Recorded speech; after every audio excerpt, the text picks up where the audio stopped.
Rosa Chacel decía, hace una reflexión, una cita que a mí me gusta traer a la memoria, he traído en la memoria en más de una ocasión, que recordar al detalle, dice ella, los hechos del pasado es frecuente.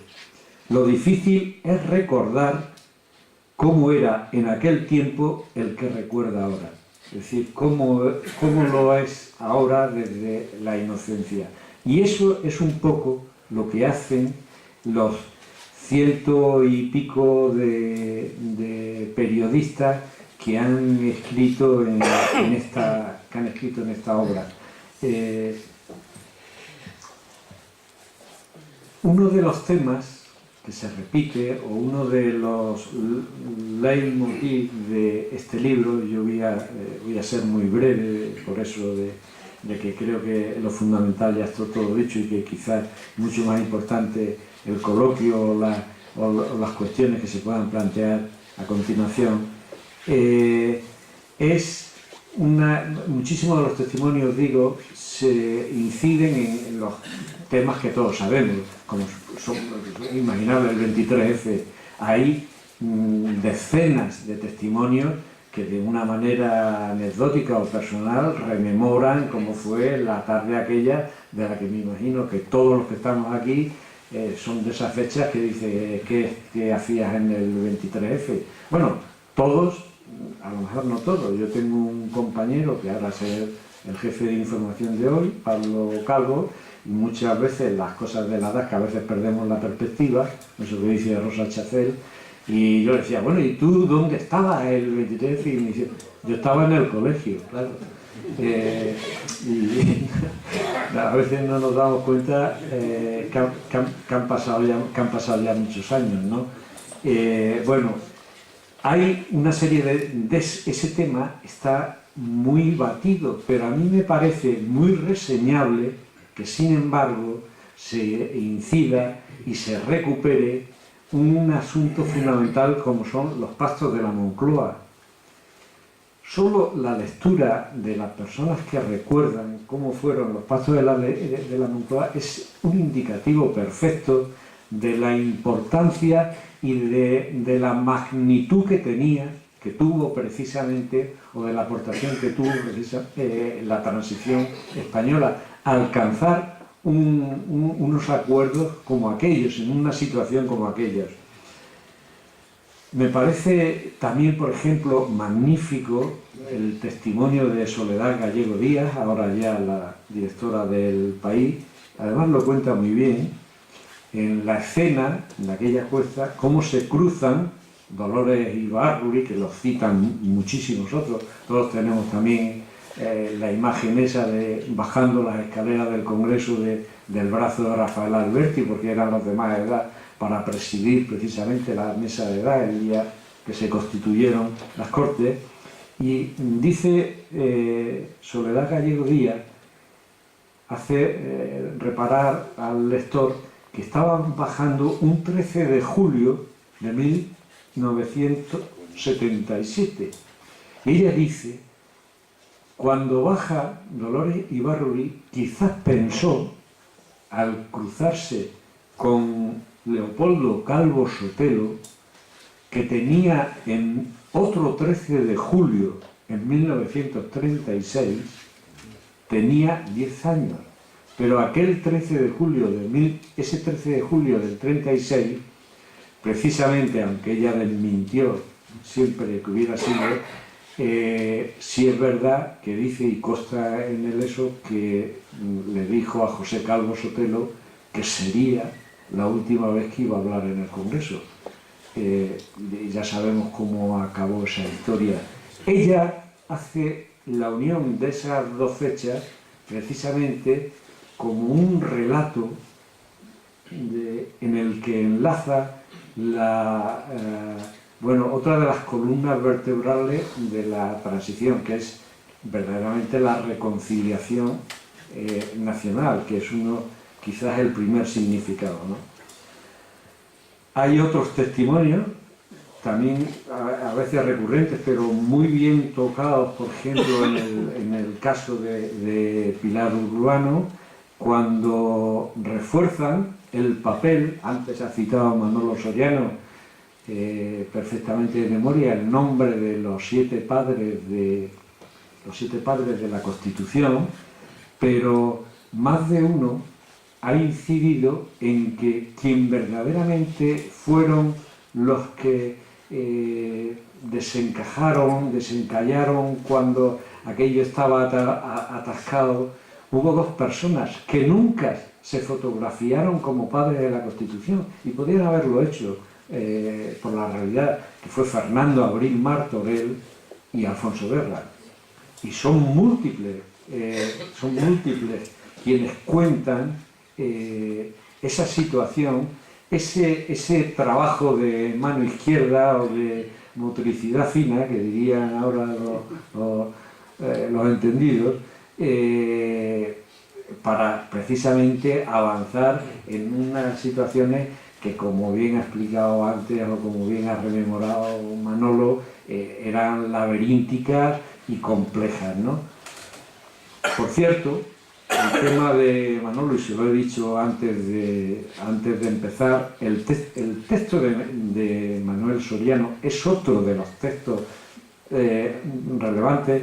He dicho que no era un halago gratuito en absoluto, se lo decía como lector y como analista del libro, porque detalla, y además lo acompaña con una foto que es una foto de Europa Press, ¿no?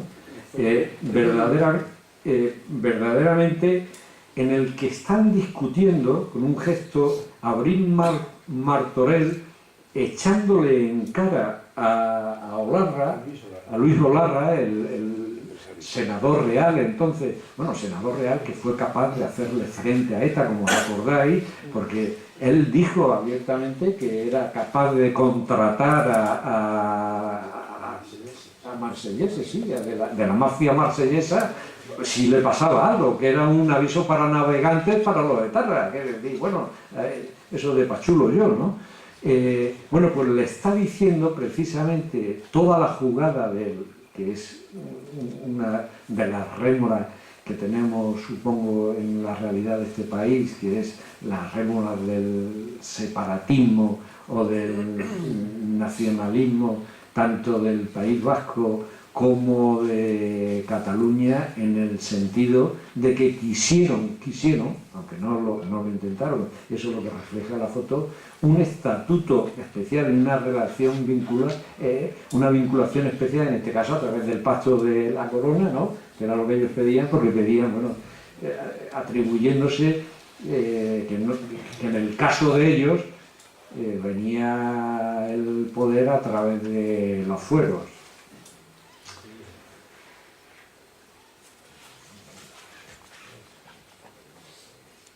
El terrorismo de ETA es otro de los temas recurrentes, porque es otro de los lastres que se ha vivido, y a mí me parece admirable el testimonio de Gorka Landaburu, que además víctima, aparte de periodista, víctima, y de cómo relata uno de los atentados, o el testimonio también en la misma línea del de Manolo Soriano, de José María Calleja, contando cómo, o rememorando, que a veces perdemos un poco, no sé si la noción, cómo ante el desafío, que antes del desafío de Cataluña estuvo el desafío del País Vasco, y cómo ese desafío con el plan Ibarretxe, desafío que habían montado, que se montaron precisamente, que empezaron a promocionar el nacionalismo vasco tras el asesinato de Miguel Ángel Blanco a manos de ETA, tratando de imponer también otro estatus especial, y afortunadamente en este caso fue desactivado, como todos sabemos, a través de su comparecencia en 2005 en el Congreso, precisamente con Rodríguez Zapatero, de presidente entonces del gobierno.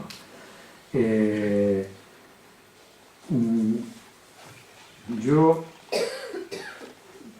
tengo ya poco más que decir. En el caso, recuerdo que cuando hablé con José Julián Barriga y me dijo, bueno, venga, me dije yo, los recuerdos que tengo de la transición no están ligados al trabajo entonces en Madrid en el Congreso, y a mí me parece que el 90% de lo fundamental de, aunque la transición haya durado más o menos, el meollo, la almendra, digamos, de ese asunto estaba o se dirimió en el Congreso de los Diputados. Por eso todos los que están aquí, la mayoría, son precisamente periodistas del Congreso, que estuvieron en el Congreso de los Diputados. Sí tengo, sin embargo, memoria, por eso digo que la transición no empezó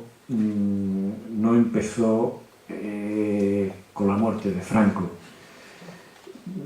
Antes de llegar a la muerte de Franco había publicaciones, y aquí me vaya a permitir la inmodestia de citar una publicación como la revista Índice, y la figura de mi tío, el hermano de mi padre, Juan Fernández Figueroa, que estuvo 25 años al frente de esa publicación, peleándose con la censura, incorporando a la gente del exilio y jugando desde 1951, no cuando ya las revistas importantes habían hecho semanarios, sino cuando era mensual, durante 25 años, una aportación efectiva y real por lo que era la reconciliación de los españoles.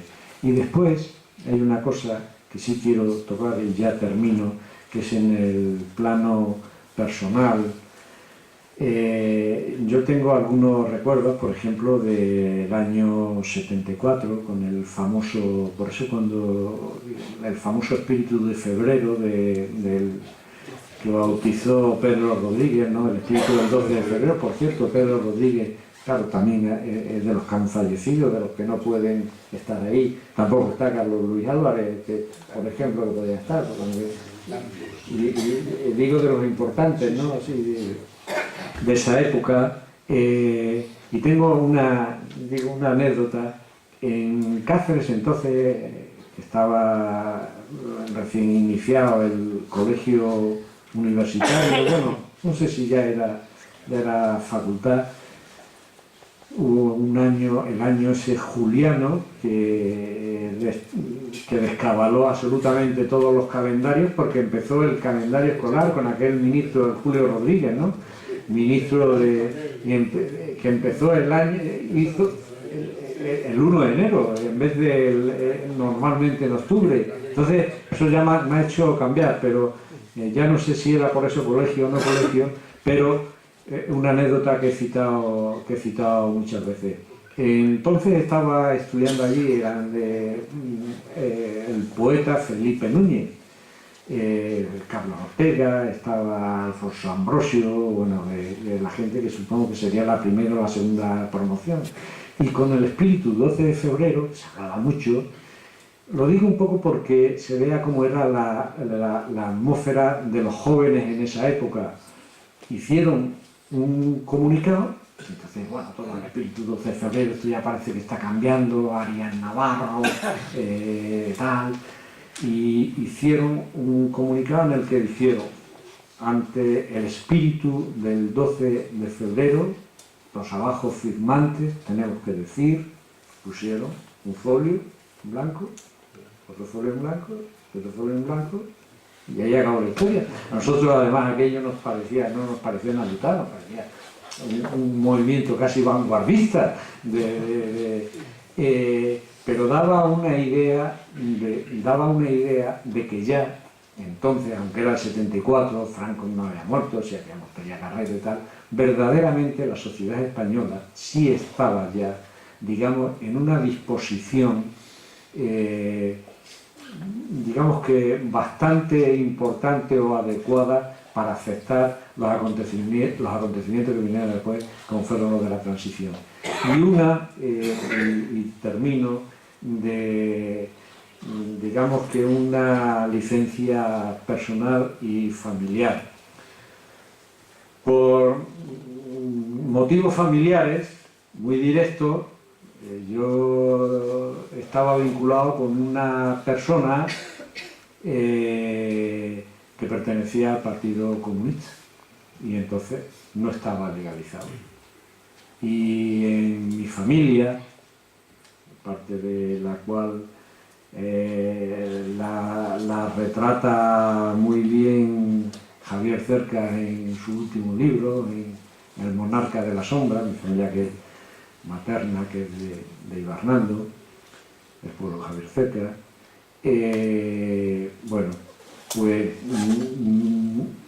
no tenía mucha vinculación con el familiar este, que estaba en una situación un poco delicada. Así que en mi casa mi padre directamente no veía con buenos ojos ni toleraba de manera muy agradable, y hay muchas anécdotas de esas que podría contar, el que precisamente uno de mis hermanos era en la clandestinidad entonces el secretario del Partido Comunista.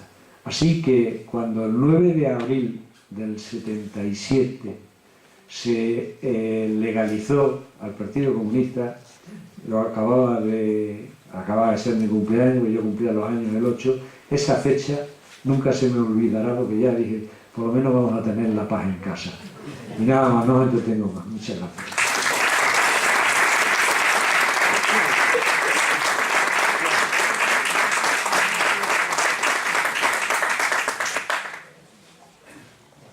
Bueno, pues ahora los tres ponentes están dispuestos a contestar aquello que a ustedes se les ocurra. Alberto. Pues mira, que me ha gustado mucho la ponencia. Felicidades a los autores del libro que se ha presentado hoy. Que ya he hablado de él. Tengo un par de preguntas.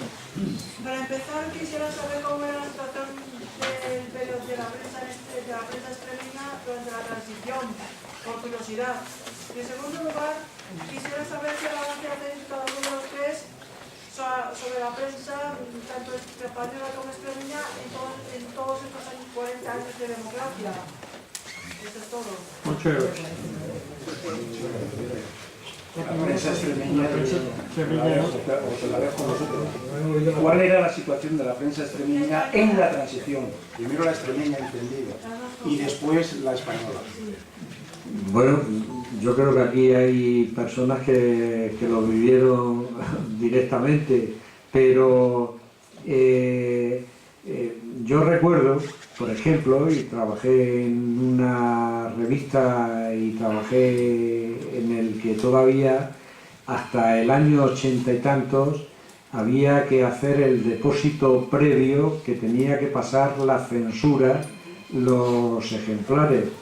Y ya se había dictado la famosa ley de Fraga del año 66 y había, digamos, una cierta tolerancia, pero en lo que eran las publicaciones periódicas tenían que pasar. Entonces, verdaderamente libertad total y absoluta, yo creo que hasta después de la Constitución no hubo.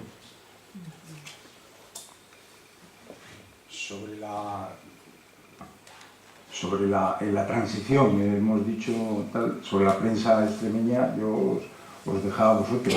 Si habéis terminado, podría hacer un apunte sobre la prensa nacional,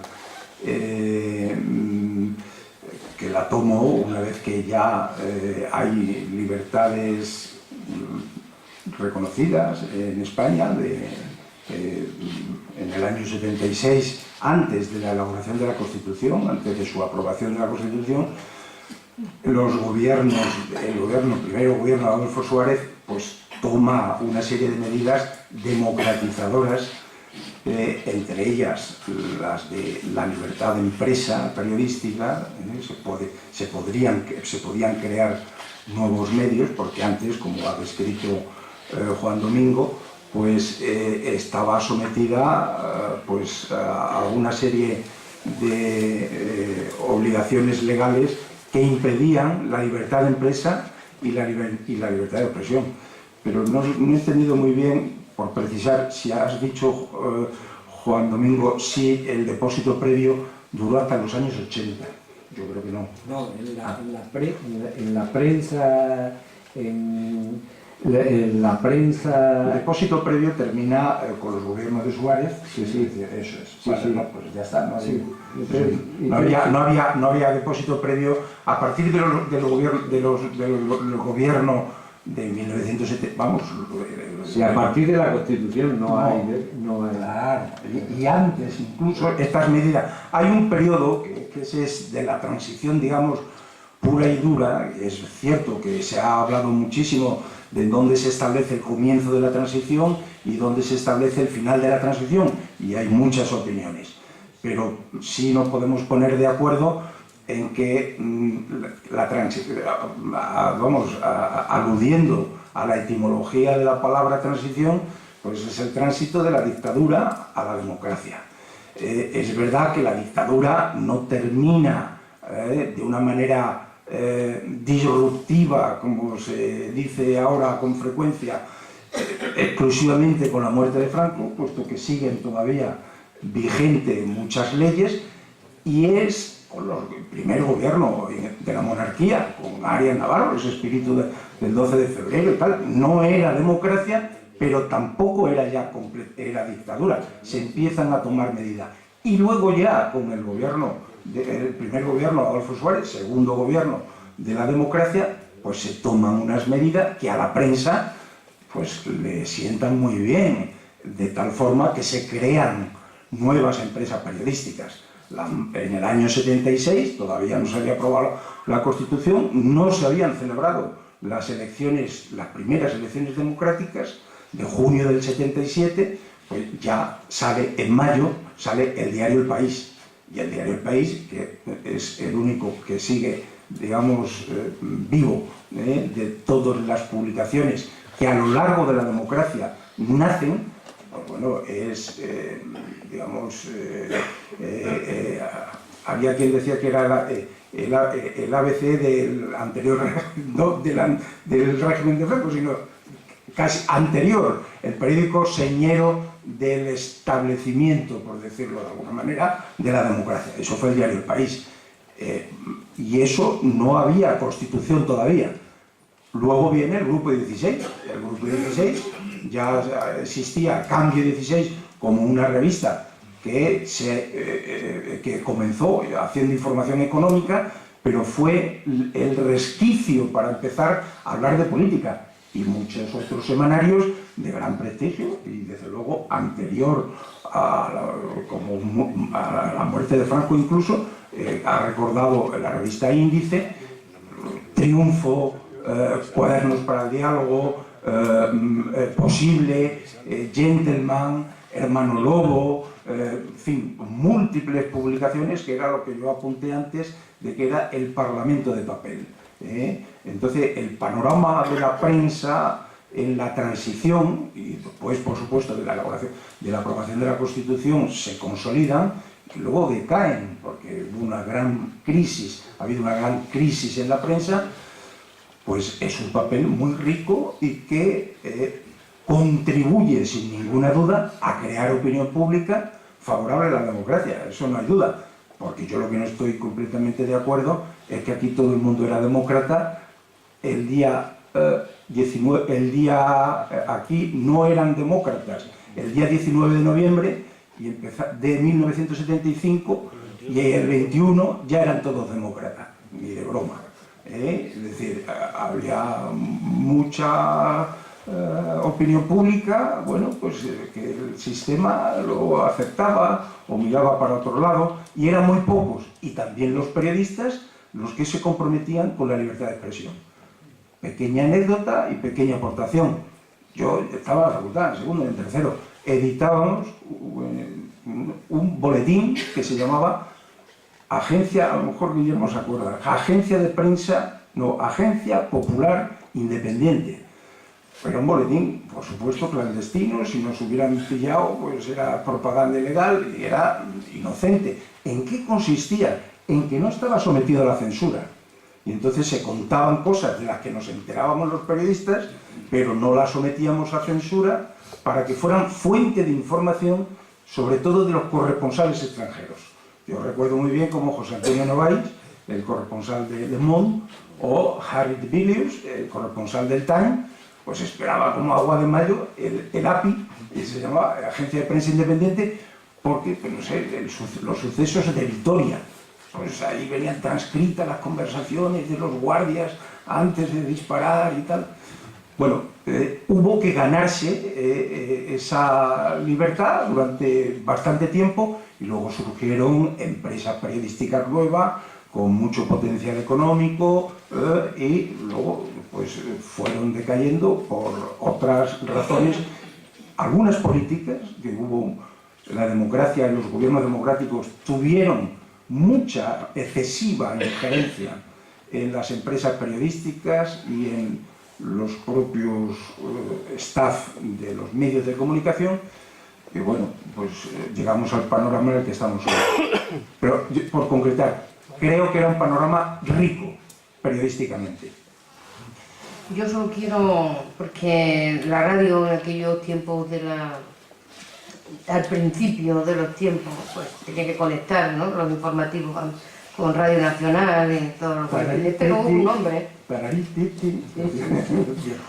Había un gran hombre de radio aquí en Extremadura, porque hay que reconocérselo, Julio Luengo, que era un visionario en muchas cosas.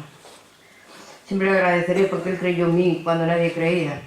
Y entonces Julio Luengo, pues en el año, pues no sé si fue al principio del 77, yo de luego cuando entré en la radio en el Puente de los Santos del 77 ya estaba, digamos, era una especie de informativo yo qué sé lo que era aquello, pero que se decían cosas, y allí pues Julio decía lo que le daba la gana, realmente lo que le daba la gana, y yo creo que él tenía esa ansia de libertad. Yo no sé si él pasaba por alguna censura, yo creo que no, porque es imposible. Julio hacía lo que salía de las mismísimas narices. Y era un hombre que creyó en la libertad, y creyó en ese, y cuando yo llegué me encontré con esa especie de un informativo de una hora, con nadie que lo hacía Julián, y cuando el pobre Julián Mojedano se fue de vacaciones, cuando volvió me encontró allí sentada, ¿no? Entonces, pues, y entonces empezó a ser ya un informativo poco a poco, pero yo en este sentido rompo una lanza por Julio Luengo, un gran visionario, y que en el año 77 puso en marcha su informativo porque le dio la gana. Me pareció muy bien. Buenas noches. A mí me ha encantado la exposición que han tenido. Yo, también como ustedes, vi la transición, pero no como periodista. Yo estaba estudiando en la Complutense mi segunda carrera. Una carrera que la política, bueno, era matemáticas e investigación operativa e informática. Estaba un poco apartado de esas preocupaciones, pero la verdad, es verdad que en España se miraba con ilusión la democracia y queríamos resolver el gran problema que se nos venía encima con la muerte de Franco. Había que salir adelante y había que salir en paz y había que construir una nación nueva. Yo creo que todo el mundo estaba ilusionado. Yo tendría 25 años en aquella época y estoy de acuerdo con ustedes. Pero no fue tan buena hasta final de hora. Mirando todo desde el punto de vista del 2018, no fue tan bueno, tan bonito, tan barato, porque ahora nos encontramos con que no hemos sido capaces de esa transición seguir manteniéndola. Nos encontramos con un país donde hay gente que lucha contra el resto del país para independizarse y lo hacen cobrando sueldos del Estado. nos encontramos con un país como Cataluña que, bueno, pues ahora mismo no sabemos qué va a pasar con nosotros. Efectivamente hemos pasado por el problema del terrorismo vasco. Los vascos yo los conozco bastante, porque tengo parte de tierra vasca, de sangre vasca, y es verdad, qué cosa más rara que en el siglo XVIII los vascos eran patriotas en nuestras armadas y ahora son pues un país, una zona de España donde, bueno, solamente dan problemas. Yo ahora mismo también quiero llamar la atención de que nos encontramos en un país que somos 17 países, 17 parlamentos, 17 oposiciones, 17 equipos de gobierno. Y Perdón, pero no, haga el favor de concretar la pregunta. Sí, la pregunta es, viendo los problemas de hoy, económicos de sustentar esta democracia que tenemos hoy y los problemas que tenemos con el separatismo, me gustaría que diesen su parecer de a dónde nos llevó esto. La verdad, todo el mundo estábamos ilusionados, todo el mundo votamos sí a la democracia, pero no sabíamos que nos iban a llevar a estas cosas. De pronto, las autonomías. Nadie sabía que las autonomías iban a ser 17 países. Por de pronto, los políticos. Nadie sabía que un alcalde de un pueblo se iba a poner sueldos de 6.000 euros. Y nadie sabía que daba la sensación hoy en día, porque ahora mismo nos encontramos con gran parte de España que izquierda y derecha a veces estamos indignados. Y lo que quería decir era, bueno, preguntar era su parecer por a dónde nos llevó toda aquella ilusión. Porque pues muchas gracias. Fue bueno, bonito y barato, pero al final, ¿qué pasó?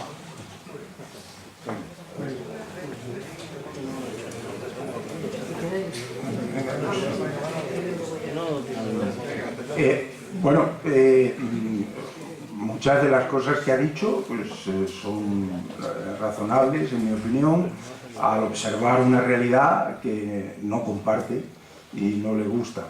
Pero no le eche la culpa a la Constitución ni a la transición. Menos mal que tenemos Constitución, precisamente para abordar todos esos problemas que usted ha apuntado. Pues no sé, es como... Pero el 155 no se utiliza. Bueno, pero eso es un debate político ya, es un debate político de detalle que cabe dentro de un país en libertad, que era lo que no había, pues se aborda de acuerdo con los artículos contemplados en la Constitución. Y recordarle que es una Constitución, yo lo que sí estoy de acuerdo es que esta Constitución, más que reformarla, que habría que reformarla si fuera necesario, pero ahora es como un mantra, hay que reformarla, lo que hay que hacer es cumplirla, fundamentalmente. Fundamentalmente la Constitución, primero conocerla, que yo creo que hay un déficit importante, y si se conociera, uno se admiraría las cosas tan maravillosas que se dicen en esa Constitución. Es decir, para lo que es la convivencia, para lo que es la concordia, para lo que es ayudar a los sectores y las personas que más lo necesitan. Es decir, es una Constitución llena de lo que se inspiró la Declaración de Derechos Humanos, la Convención Europea, es decir, después de la guerra del 45, pues, y el modelo de la Constitución Fundamental de Bonn, que es la Constitución más moderna después de la tragedia tan horrorosa de comunismo y nazismo y fascismo.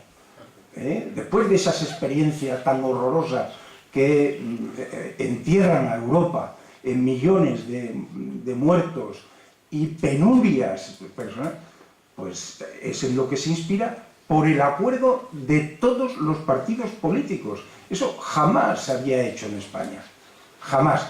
Entonces, su queja es procedente, es verdad, pero habrá que conllevarla, como creo que dijo Azaña a propósito del problema de Cataluña. Hay que conllevarlo, pues como cuando uno tiene alguna hemorragias y úlceras y tal, pues algo lleva. Pero no le eche la culpa a la Constitución. La Constitución es la solución y no es el problema. No, yo decía que... No, es que hay muchas preguntas ya. Fajardo. Breve, por favor. Claro, porque las intervenciones muy diversas, pero sobre un mismo tema muy sugerente. Pero hay una que me ha llamado la atención por la cercanía a la tierra, que es la que ha hecho María Jesús, sobre aquella frase de Rodríguez Ibarra de vamos a correr más porque tenemos que alcanzar la media española. Yo recuerdo que en los años 80 le pregunté a don Juan Velarde en una conferencia que dio en el Zurbarán, diciendo que Extremadura crecía al ritmo del 6%, en tanto y cuanto España crecía al ritmo del 3%. Mi pregunta fue, y es la misma que os hago ahora, ¿nos acercamos más deprisa o nos alejamos más despacio?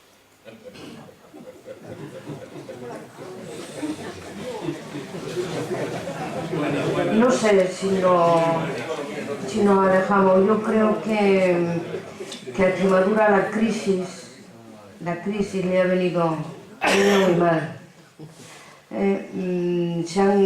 Igual que las empresas han amparado en la crisis para hacer muchos seres, para quitarse los trabajadores de encima, que yo no sé cómo hay empresas sin trabajadores, no lo puedo comprender, pero bueno. Yo creo que la crisis fue la gran coartada para que a Extremadura se pararan todas sus inversiones. No iban rápidas, pero desde luego el 2008 nos mató.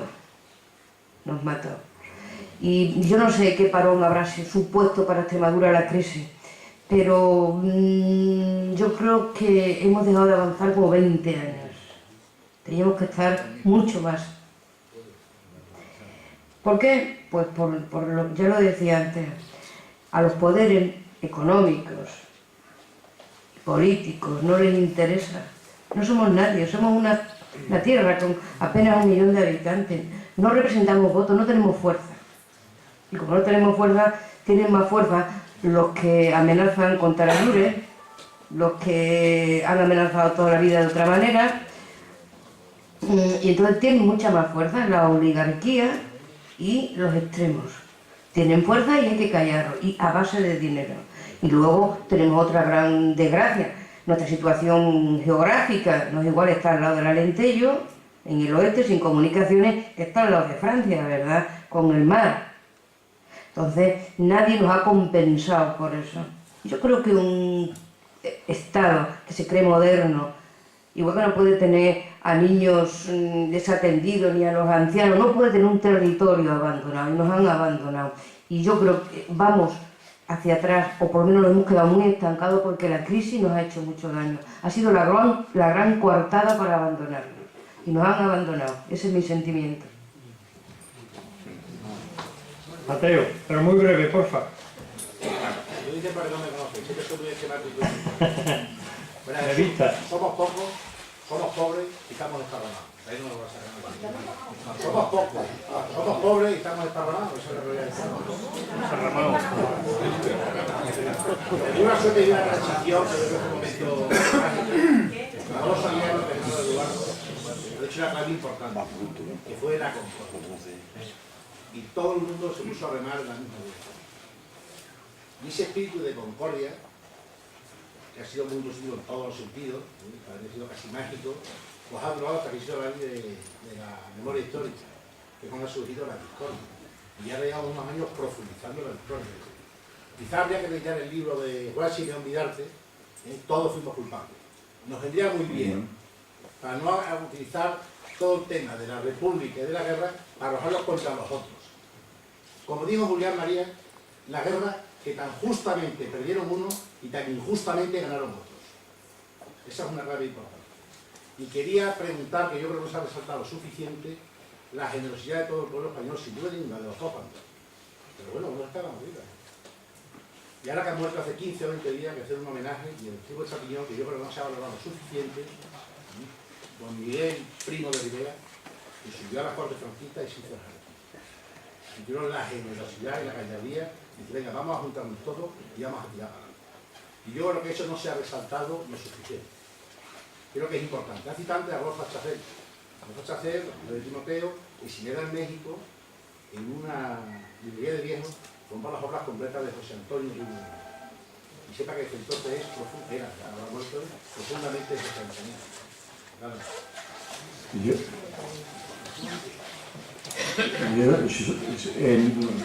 Digamos, haciéndome eco de lo que dice en el libro, sí hay un reconocimiento, no expresamente, a Miguel Primo de Rivera, que no sé si fue senador o... No, fue procurador en Cortes. Bueno, procurador, sí, sí. Y luego se fue a su casa cuando aprobó la ley, sí, se fue a su casa. pero bueno, pero como se fueron todo lo que se hicieron en el Araquiri, todo lo que se hicieron en el Araquiri. Eso es lo que tiene que pensar. Claro, porque de aquellas cortes pasaron muy poco. No, muy pocos, y solo creo, bueno, por ejemplo, Blas Piñar repitió. Sí, pero... Y salió elegido después en la etapa democrática. ¿Perdón? Eso me refiero a la generosidad. No, pero en el libro, por ejemplo, se resalta mucho la generosidad, no la generosidad, sino el gesto de los procuradores en Cortes entonces, que eran conscientes, porque pensaron, dice, bueno, les han engañado, no les han engañado. Y además asumieron la expresión popular, que es como se resumía el acto, que es hacerse el harakiri, que era la metáfora que lo resumía perfectamente, y fue así. Pero sí hay un reconocimiento en ese sentido de gente, aunque hay... No, pero se lo digo porque es muy poliédrico y es muy tal, igual que hay, por ejemplo, el reconocimiento a la figura de Carrillo, con todo lo que representaba y cómo se incorpora, o la aceptación que era fundamental de la figura de Juan Carlos. Ahí no recuerdo en este caso quién es el periodista que recuerda en un momento cuando se aprueba el artículo por el que se reconoce que es una monarquía parlamentaria y que la figura de tal, cuenta la anécdota de que sale Juan Carlos satisfecho y le dice a los periodistas: felicitarme que me acaban de legalizar, porque era la fórmula, y era poco después precisamente de que se había producido ya, por supuesto, la legalización del Partido Comunista, pero él también dice, bueno, ahora a mí también ya me acabo de legalizar, y estaba contento como unas Pascuas, porque ya tenía la figura reconocida precisamente en la Constitución, que unos minutos antes todos acordamos las cosas que había dicho Carrillo, bueno, las cosas que había dicho Carrillo, o la percepción general que había con respecto a Juan Carlos I, que todo el mundo pensaba que aquello iba a ser muy breve. Claro. Es muy tarde, pero ha preguntado concretamente sobre Miguel Primo de Rivera, y es verdad que es una figura que tiene un protagonismo especial en ese momento de la transición, porque es el encargado para convencer, por Torcuato Fernández Miranda, es el encargado de convencer a muchos procuradores para que voten sí a la ley de reforma política, que es la ley que impulsa a Adolfo Suárez para legalizar los partidos, legalizar las libertades y tal. Y Miguel Primo de Rivera también es clave para conseguir la terna en la que el rey tiene que decidir quién va a ser el presidente del gobierno que sustituya a Carlos Arias Navarro. Es decir, que Adolfo Suárez, bueno, no hubiera salido jamás si no se hubiera producido ese trabajo, no solo de Miguel Primo de Rivera, pero en buena medida Miguel Primo de Rivera hizo un trabajo hasta el punto de que Fraga no entró ni en la terna. Fraga no estaba ni en la terna, o sea que hubiera salido otro.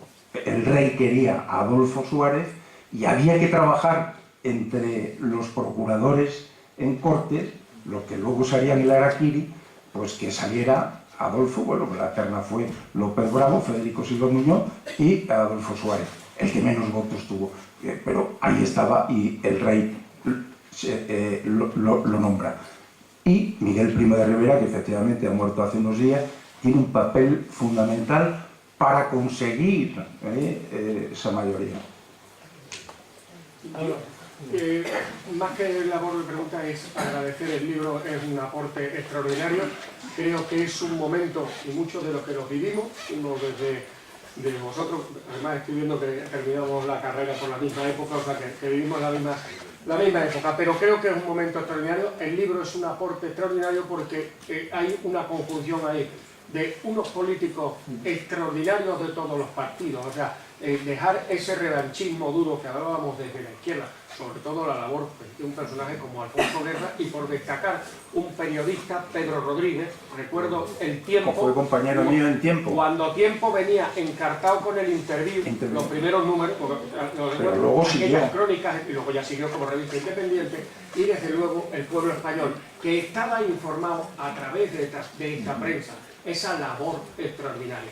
La hemeroteca será siempre uno de los grandes tesoros de la memoria de este país, y yo, si me permitís, como ciudadano que lo vive aquí, agradecer a todos los periodistas de eso y a todos los periodistas que siguen trabajando por la verdad. Muchas gracias.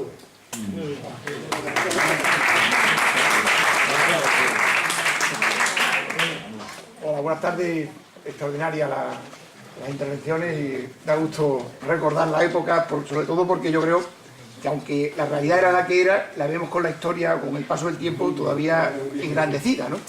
Luego uno, creo, cuando piensa también en la prensa de aquella época, es tan distinta a la de ahora, cuando ve un programa como La Clave y ve ahora pues el Sálvame o esto, pues fue un poco reflejo de lo que vive la sociedad, que se veía en la prensa, ¿no? Mi pregunta, entonces uno tenía la sensación de que iba a leer la prensa para informarse, para formarse, para crearse un criterio, y hoy uno lee la prensa, oye una radio, ve una televisión para reforzar sus propios criterios previamente y no acepta nada que discrepe de sus propios prejuicios previos, ¿no?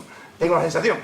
Es más, un periodista hoy aguanta menos en un medio de comunicación si le lleva la contraria al editor, que creo que entonces que incluso adquiría una coraza o se reforzaba en sí mismo y era apreciado incluso por los oyentes, ¿no? Entonces, ¿esto es irreversible, el respeto, el búsqueda de la verdad, o esto ya, digamos, tiene alguna solución? Yo creo que tiene mucho que ver con el dinero, la financiación de los medios. Entonces, los medios necesitan financiarse. Y en una tierra como Extremadura, que no hay industria, salir a la calle a patear a la tiendecilla es complicado. Y las empresas que tienen siempre su centro de poder, normalmente en Madrid o en donde tengan las cabeceras, las empresas de la información, pues esas cabeceras cada año les piden más cuentas de resultados, ¿eh? Y este año 2.000 y el año que viene llegará a 4.000, pero las empresas cada vez han ido a menos. Esas de las que se saca el dinero. Y lo que aguantan los periodistas en los medios tiene mucho que ver con eso. Porque no son libres totalmente. Porque mientras no sean financieramente más libres, no se puede. Y eso es un gran problema que hay que solucionar, desde mi punto de vista. El problema financiero de los medios de comunicación. En una empresa, en una tierra como la nuestra, la gran empresa es la Junta, y aquí está el portavoz. Y eso no es bueno. Yo creo que no es bueno, porque económicamente los medios de comunicación tiran mucho de la Junta de Extremadura, y eso no es bueno ni para la Junta de Extremadura, ni para los medios de comunicación, ni para la sociedad. Y eso es que no hay dinero, no hay empresas, eso es lo que yo te digo. ¿Eso no pasa en Barcelona, en Madrid o en Valencia? Es que yo tengo la sensación de que ese problema no es de aquí de Extremadura.